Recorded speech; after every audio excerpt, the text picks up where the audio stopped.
Hi guys, welcome to our channel Telugu audio stories with Maithri. నా ఛానల్ని ఎవరైనా ఫస్ట్ టైం చూస్తున్నట్టయితే తప్పకుండా లైక్ చేయండి, షేర్ చేయండి అండ్ సబ్స్క్రైబ్ చేసుకోండి. ఎన్నాళ్ళదో ఈ బంధము పార్ట్ 105. ఇక లేట్ చేయకుండా స్టోరీలోకి వెళ్ళిపోదాం. నాకున్నది మమ్మీ, డాడీ, ఒక చెల్లి. చెల్లెలు పెళ్ళవ్వగానే బాబాతో అమెరికాలో సెటిల్ అయ్యింది. మమ్మీ డాడీకి నాకంటే కూడా చెల్లెలంటే ప్రేమ. నేను ఎలాగో ఇంటి పట్టున ఉండను అని నా పెళ్లి చేసి తన దగ్గరికే వెళ్ళాలనేది డాడీ కోరిక. దాని ప్రకారం మా పెళ్లి అవ్వగానే మా మమ్మీ డాడీ అమెరికా వెళ్ళారు. నేను డైలీ ఆఫీస్కి వెళ్ళేవాడిని. ఈవినింగ్ చాలా త్వరగా వచ్చేవాడిని తన కోసం. పావని ఎంతో బాగుండేది నాతో. ఈవినింగ్ నా కోసం ఎదురు చూసేది. నా కోసమే తనకు రాని వంట నేర్చుకుంది. అయినా నేను చెయ్యొద్దని పని వాళ్ళని పెట్టాను. ఇంట్లో బోరు కొట్టి షాపింగ్కి ఫ్రెండ్స్తో వెళ్తాను అంటే, మూవీస్కి వెళ్తానంటే కారు, కార్డు అన్నీ సమకూర్చాను, సెక్యూరిటీతో సహా. అసలు ఏ విషయంలో నేను తనని అర్థం చేసుకోలేను అని తను అనుకోకూడదు అనేది నా పాయింట్. అందుకే ప్రతి విషయంలో ఇన్వాల్వ్ అయ్యేవాణ్ణి. ఇన్ఫాక్ట్ ఒక గంట తర్వాత తనకి ఏం కావాలో కూడా నేనే ఆలోచించేవాణ్ణి. తను నోరు తెరిచి ఏది అడగకూడదు అనుకునేవాణ్ణి. అలా తనకి ఒక్కటి అడిగితే 100 తెచ్చి ఇవ్వాలి అనుకున్నాను. తన కళ్ళల్లో సంతోషాన్ని నేను చూసి నేను సంతోషపడాలి అనుకున్నాను. అలాంటిది ఒకరోజు నైట్ నన్ను విడిచి వెళ్ళిపోయింది. నన్ను మాత్రమే కాదు, నా పాపని కూడా. మా పెళ్లి జరిగి ఆ రోజుకి 2 years కంప్లీట్ అయ్యింది. ఆ రోజు మా యానివర్సరీ పార్టీ అరేంజ్ చేశాను. ఫ్రెండ్స్, ఫ్యామిలీ, రిలేటివ్స్ అందరూ వచ్చేశారు. ఈ ఇయర్ మాకొక స్పెషాలిటీ కూడా ఉంది. అది మా ప్రేమకు అపురూపమైన బేబీ గర్ల్ కూడా వచ్చేసింది మా ఫ్యామిలీలోకి. ఈ సంతోషంలో నేను ఉండగా చెయ్యి పట్టుకొని నాతో పాటు కేక్ కట్ చేయాల్సిన వ్యక్తి మాత్రం నా ఇంట్లో లేదు. ఇక నేను నీ లైఫ్లో లేను, ఇకపై రాను అని మెసేజ్ చేసి వెళ్ళిపోయింది. ఆ రోజు లోకం నా ఇంట్లో ఉంది. నన్ను ప్రతి ఒక్కరూ ప్రశ్నిస్తున్నారు. నేను ఎవరికి సమాధానం చెప్పలేకపోతున్నాను. ఆ రాత్రిని నా లైఫ్లో నేను ఎప్పుడూ మర్చిపోలేను. ఆ నైట్ నేను, నా పాప అనాథలుగా మిగిలాం. అప్పుడు నా పాప వయసు జస్ట్ 13 days. అలా అతను అంటున్నప్పుడు సుదీప్ కళ్ళల్లో కన్నీటి చెమ్మ. కట్ చేస్తే ఆ కన్నీటి చెమ్మతో ఆ పాపని చూస్తూ ఉండిపోయింది మరొక చోట పావని. పాప బాగా ఏడుస్తుంది. అయినా పట్టించుకోకుండా రోడ్లపైన పరిగెత్తుతూ డబ్బులు అడుక్కుంటుంది ఆ బిచ్చగత్తె. కార్లో ఉన్న తను ఆమెకు డబ్బులు ఇచ్చే నేపథ్యంలో ఆమె జోలలో ఉన్న నెలల పాపను చూసి తను ఇంట్లో వదిలేసి వచ్చిన తన పాప గుర్తొచ్చింది. దాదాపు 4 గంటలు కష్టపడితే పుట్టింది ఆ పాప. సి సెక్షన్ కి ఒప్పుకోలేదు సుధీర్. ఎప్పుడైతే తను కన్సీవ్ అని తెలిసిందో ఒక చిన్న పిల్లాడిలాగా మారిపోయాడు. నార్మల్ డెలివరీని హెల్త్కి మంచిది అని మంచి హెల్త్ డైట్తో పాటు ఒక టైమింగ్ ప్రకారం యోగా, మెడిటేషన్, వాకింగ్ అంటూ ఒక నలుగురిని నా చుట్టూ పెట్టేశాడు. అనేకంటే తనకు నాకు ఒక కనిపించని గోడ కట్టేశాడు. అసలు ఈ ప్రెగ్నెన్సీ పట్ల నా ఇష్టం ఉందా లేదా అనేది కూడా తెలుసుకోలేకపోయాడు. ఇలా కన్సీవ్ అవుతానని అనుకోకుండా నాకు సడన్ గా ఈ విషయం తెలిసేసరికి నేను షాక్ లో ఉండిపోయాను. అప్పటికి నాకు ఒక కార్ కంపెనీ మోడల్ గా ఛాన్స్ వచ్చింది. బట్ ఆ విషయం చాలా ఈజీగా పక్కన పెట్టేశాడు సుదీప్. అప్పటి వరకు ఎంతో ఎంకరేజ్ చేసిన సుదీప్ ఆ కంపెనీ తర్వాత తన కంపెనీకి అగ్రిమెంట్ రాసుకోవాలని, ఇలాంటిది ఇంట్రెస్ట్ నీకు ఉంది అని తెలిస్తే ముందుగా నిన్నే తీసుకునేవాడినని, ఇప్పుడు కూడా తన కంపెనీకి నన్ను మోడల్ గా తీసుకుంటానని ప్రామిస్ చేశాడు. అంటే ఇప్పటి వరకు నా ఆశ తీరుతున్నందుకు సంతోషంతో ఆకాశంలో విహరించిన నేను సడన్ గా ప్రెగ్నెన్సీ అని తెలియడంతో ఏం చేయాలో తెలియని పరిస్థితి. తననే సలహా అడిగాను. బట్ అతని మాటలు ఒక్కసారిగా నన్ను నేల మీద పడేశాయి. 2 రోజుల్లో షూటింగ్ ఉంది అనగా ఎప్పుడైతే నేను తన బిడ్డకి తల్లిని కాబోతున్నానని ఎప్పుడైతే నేను తన బిడ్డకి తల్లిని కాబోతున్నానని తెలిసిందో ఇక చాలు ఇవన్నీ. ఇక పైన నువ్వు, నేను, మన ఫ్యామిలీ అంతే. నువ్వు ఇంట్లోనే ఉండాలి మన బేబీని చూసుకుంటూ. తనని నువ్వు పెంచి పెద్ద చేసి మంచి ఫ్యూచర్ ఇవ్వాలి తనకి మనం అంటూ ఏవేవో మాట్లాడేశాడు. అవన్నీ నాకు నచ్చలేదు. అట్లీస్ట్ తల్లిని కాబోతున్న నీ ఫీలింగ్ ఏంటి అని కూడా అడగలేదు. ప్రతిదీ అడగక ముందే తెచ్చి పెట్టేస్తానని నా ఫీలింగ్ ని కూడా తానే తెచ్చి పెట్టేస్తున్నాడు. నా పైన ప్రతి విషయంలో ఎంతగానో నచ్చిన సుదీప్‌లో నాకు ఒక్క చిన్న కంప్లెయింట్ కూడా ఉండేది కాదు అప్పుడు. కానీ ఇప్పుడు తనకేం కావాలో తనే చెప్తున్నాడు. నాకేం కావాలో కూడా తనే చెప్తున్నాడు. అంతవరకు ఓకే. కానీ మరొక విషయంలో కూడా నచ్చట్లేదు సుదీప్ నాకు. అది నా తల్లిదండ్రుల విషయంలో. అతను ఎంతలా నా పేరెంట్స్‌ని ఇంప్రెస్ చేశాడు అంటే, నా గురించి నన్ను అడగడం మర్చిపోయిన నా తల్లిదండ్రులు నాకు ఏం కావాలో తననే అడగడం మొదలుపెట్టేశారు. అది కూడా నాకు అతనిలో నచ్చని అంశం. ఒక్కసారిగా అతను నాకు నచ్చని ఒక ప్రాబ్లమ్‌లా తయారయ్యాడు సుదీప్ అని ఇలా ఆలోచిస్తూ ఉన్న పావని ముందు నుంచి ఒక కారు దూసుకెళ్ళింది. అప్పుడే ట్రాఫిక్ క్లియర్ అవ్వడంతో ఒక సెకండ్ ఏదో మైండ్‌లో ఫ్లాష్ అయ్యింది. అది భరణి కదా! మరి అతని పక్కనున్న పర్సన్ ఎవరు? అని ఇలా అనుకుంటూ పావని భయ్యా वो कार को ఫాలో కరో అని తన ముందున్న కార్‌ని ఫాలో చేయమని హిందీలో చెప్పింది డ్రైవర్‌కి. అతను ఎక్కువ డబ్బులవుతాయి మేడం అన్నాడు. పరవాలేదు నేను పే చేస్తాను అంటూ ఆ కార్‌ని ఫాలో చేయించింది పావని. తను షాపింగ్‌కి వెళ్లి వస్తూ ఉండగా జరిగిన ఇన్సిడెంట్ ఇది. జనరల్‌గా తను కార్‌లోనే వెళ్ళేది. కానీ డ్రైవర్ ఇన్సల్ట్ చేసేసరికి అతన్ని తీసేసింది. కొత్త డ్రైవర్ కావాలి అని భరణికి చెప్తే, కొత్త డ్రైవర్ అంటే టైం పడుతుంది. అప్పటి వరకు తనకి ఏదైనా అవసరం ఉంటే క్యాబ్‌లో వెళ్ళమని సలహా ఇచ్చాడు. దా దాంతో తను షాపింగ్ చేసుకొని తిరిగి వస్తూ ఉండగా భరణి కనిపించాడు కార్‌లో మరొక వ్యక్తితో. కరెక్ట్‌గా 5 నిమిషాలకి హోటల్ ఊర్వశి ముందు ఆగింది వాళ్ళ కార్. ఇద్దరూ నవ్వుకుంటూ దిగారు. పావనికి, భరణికి చాలా దూరం ఉండడంతో అసలు భరణి పావనిని చూసే ఛాన్స్ లేకపోవడంతో క్యాబ్‌కి డబ్బులు పే చేసి హోటల్‌లోకి వెళ్ళింది వాళ్ళ వెనకాల పావని. హోటల్‌లోకి అడుగు పెట్టేసరికి గుర్తుపట్టే వాళ్ళు హాయ్ మేడం అని విష్ చేశారు.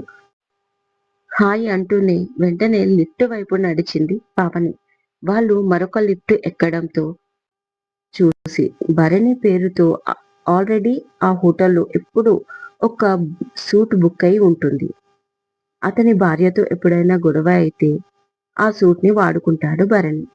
వాళ్ళు కాస్త పైకి వెళ్ళగానే తను కూడా మరొక లిఫ్ట్ ఎక్కింది. అది గ్లాస్ లిఫ్ట్ కావడంతో ఈజీగా వాళ్ళు కనిపిస్తున్నారు. బట్ వాళ్ళు వాళ్ళ లోకంలో ఉన్నారు. 11థ్ ఫ్లోర్‌లోకి వెళ్ళగానే వాళ్ళు ముందుగా వెళ్ళిపోయారు. పావనికి అర్థమైపోయింది ఏంటంటే, భరణి ఏ మీటింగ్ కోసం అక్కడికి రాలేదు అని.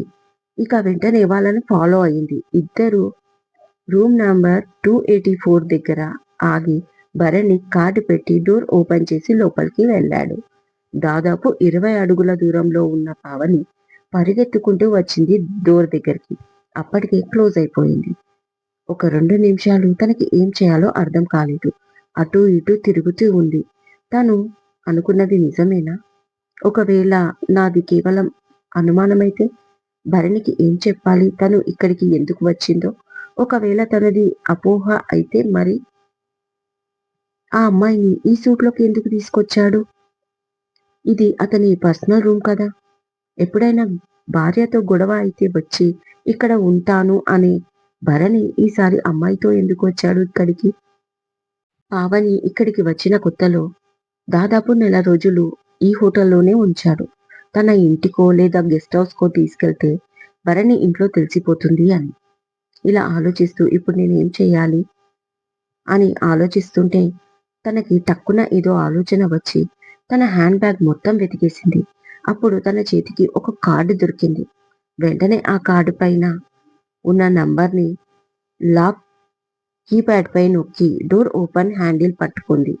అంతే డోర్ ఓపెన్ అయిపోయింది. మెల్లిగా 2 అడుగులు లోపలికి వేయగానే బెడ్ ఏరియా నుంచి నవ్వులు వినిపించాయి. చాలా గట్టిగా. ఇక వెంటనే కర్టెన్ ఓపెన్ చేయగానే విండో దగ్గర ఆ వ్యక్తి భరణిని పెనవేసుకొని ఉంది. అతను ఆమెని డీప్‌గా కిస్ చేస్తున్నాడు. వాళ్ళంతా తరుముతూ ఉన్నారు.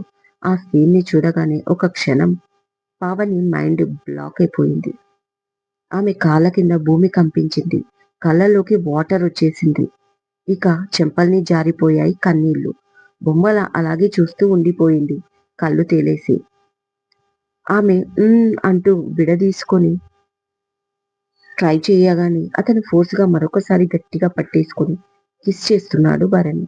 ఈ క్ర ఈ క్రమంలో ఆమెను అతనికి లెఫ్ట్ సైడ్ తిప్పగానే ఆ అమ్మాయి వెనుక వైపు ఉన్న పావని ఆ అమ్మాయి కళ్ళకి కనిపించింది. వెంటనే ఆ అమ్మాయి అతని భుజంపై తడుతుంది. దాన్ని వదిలేయమని. దాన్ని మరో రకంగా తీసుకున్న భరణి ఆమె 2 చేతులు వెనక్కి మడిచి ఆమెని పైకి లేపాడు. ఆమె గింజుకుంటున్నా వదలకుండా కిస్ చేస్తూ. వాళ్ళని అలా చూస్తుంటే పావనికి గుబుత్సాగా అనిపించింది. వెంటనే వెనక్కి ఒక అడుగు వేయగానే పావని చేతికి ఫ్లవర్ వాస్ తాకి కింద పడిపోయింది. ఆ సౌండ్‌కి వెంటనే భరణి ఆమెని వీడి వెనక్కి తిరగడంతో పావని వాళ్ళిద్దరిని అలా చూడడం ఒక్కసారిగా జరిగిపోయింది. ఎదురుగా ఉన్న పావని అంతా చూసేసింది అన్న విషయం అర్థమవ్వడానికి పెద్దగా టైం పట్టలేదు. My God! అనుకున్నాడు భరణి. అక్కడ ఉండడం ఇష్టం లేనట్లుగా ఆమె సెకండ్ ఆలస్యం చెయ్యకుండానే ఏడుస్తూ బయటికి పరిగెత్తింది పావని. పావనిని అక్కడ ఎక్స్‌పెక్ట్ చెయ్యని భరణి మాత్రం తను ఎప్పుడు వచ్చింది? అన్నాడు షాక్‌లోనే. అదే చెప్దామంటే మీరు వినట్లేదు సార్ అంది ఆ అమ్మాయి. షటప్ అని ఆ అమ్మాయిని బెదిరిస్తూనే పావని ప్లీజ్ పావని నా మాట విను. అసలు ఏం జరిగిందంటే అంటూ అరుస్తూ పరిగెత్తాడు భరణి. అప్పటికే పావని బయటికి వచ్చి రెడీగా ఉన్న లిఫ్ట్ ఎక్కేసింది. అతను లిఫ్ట్ దగ్గరికి వచ్చేసరికి అది మూవ్ అయిపోయింది. ఇక ఏం చేయాలో తెలియక తల పట్టుకున్నాడు భరణ్. మార్నింగ్ నుంచి కనబడలేదు. ఎక్కడికి వెళ్ళాడో ఏంటో అనుకుంటూ సూర్యకి కాల్ చేసింది శుభ. చాలా సేపటికి లిఫ్ట్ చేశాడు సూర్య. లిఫ్ట్ చేయగానే హలో బావ ఎక్కడున్నావు? మార్నింగ్ నుంచి కనపడలేదు అంటుంది శుభ. తన వాయిస్ వినగానే హ్యాపీ అయిపోయాడు సూర్య. కానీ పైకి మాత్రం నా గురించి నువ్వెందుకు పట్టించుకుంటావే? నేను తప్ప అందరూ కావాలి నీకు. ఇంట్లో మమ్మీ డాడీ నానమ్మ కావాలి. ఆ తర్వాత ఆఫీస్‌కి వస్తే ప్రాజెక్ట్ వర్కులు. ఈ మధ్య సోషల్ వర్కర్‌గా కూడా మారావు కదా! ఇక మంది విషయాలే అవసరం నీకు. మొగుడి గురించి నీకేం అవసరం? అని మామూలుగానే అన్నా పైకి మాత్రం కోపంగా నటిస్తున్నాడు. ఏంటి బావ అన్నీ నీకు చెప్పే చేస్తున్నాను కదా! మళ్ళీ నన్నెందుకు దెప్పుతావు? ఇప్పుడేంటి సుదీప్ విషయమే మాట్లాడుతున్నావా? అని శుభ అడగగానే ఎవరి గురించో ఎందుకు మాట్లాడతాను? నా విషయమే నా వైఫ్‌తో మాట్లాడుతున్నాను అన్నాడు సూర్య. ఓకే. ఓకే. ఇప్పుడు నా తప్పేంటి చెప్పు అడిగింది శుభ. నువ్వు తప్పు చేశావని నేను అనలేదే అన్నాడు సూర్య. ఎలాగో గెలవనివ్వడు అనుకుంటూ మనసులో ఆల్రైట్ మీరు కోపంగా ఉంటే నా వల్లే కోపం వచ్చింది కాబట్టి అది పోవాలంటే నేను ఏం చేయాలి అని అడిగింది శుభ. ఎలాగైనా సూర్యాని కూల్ చేయాలి అని. ఒక అడ్రస్ సెండ్ చేస్తాను అక్కడికి వచ్చి అంటూ కాల్ కట్ చేసి తను రావాల్సిన లొకేషన్ సెండ్ చేశాడు. 10 నిమిషాల్లో అక్కడికి చేరుకుంది శుభ. అది ఒక రెస్టారెంట్. టేబుల్ నంబర్ కూడా సెండ్ చేయడంతో వెళ్ళి వెయిటింగ్ చేస్తూ కూర్చుంది. ఎలాగో లంచ్ అవర్ కాబట్టి ఇద్దరు లంచ్ చేయొచ్చు అనేది సూర్య ప్లాన్. అది శుభకి అర్థమయ్యింది.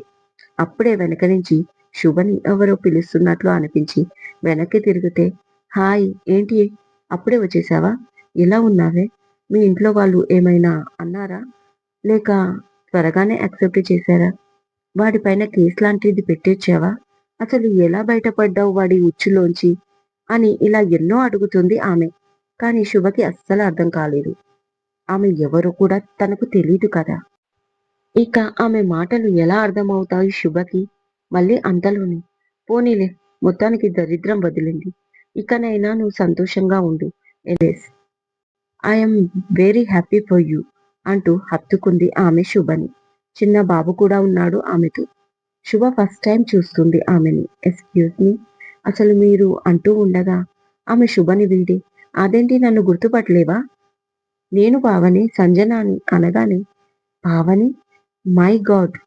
తను నన్ను చూసి మా చెల్లెలు అనుకుంటుందా? అనుకుంటూ ఆ! అంటుంది శుభ. నే నేనే నీ కాలేజ్ మేట్ సంజుని. అఫ్‌కోర్స్ మ్యారేజ్ తర్వాత కాస్త లావయ్యాను అంతే. అండ్ 4 డేస్ బ్యాక్ నువ్వు కాల్ చేశావు కదా! సరే ఆ విషయం వదిలే, మీ హస్బెండ్ ఏమంటున్నాడు అడిగింది. ఇక పూర్తిగా అర్థమైపోయింది శుభకి. సో పావని ఇంట్లో వాళ్ళకి కాంటాక్ట్‌లో లేదు కానీ, తన ఫ్రెండ్స్‌తో కాంటాక్ట్‌లో ఉంది అన్నమాట. ముఖ్యంగా ఈ అమ్మాయికి. అనుకుంటూ ఉండగా సూర్య వస్తూ కనిపించాడు. My God! సూర్య వస్తున్నాడు. ఇప్పుడు పావని టాపిక్ తీస్తే చిరాకు పడతాడు అనుకుంటూ ఫాస్ట్‌గా పావని ఇదండి ఇవాళటి ఎపిసోడ్. ఈ ఎపిసోడ్ మీకు నచ్చినట్టు అయితే నాకు కామెంట్‌లో చెప్పండి. అలాగే లైక్ చేయండి, షేర్ చేయండి, హైప్ ఇవ్వండి. సబ్స్క్రైబ్ చేసుకోండి నా ఛానల్‌ని. మరొక మంచి ఎపిసోడ్‌తో మీ ముందు ఉంటాను. మా ఇద్దరం.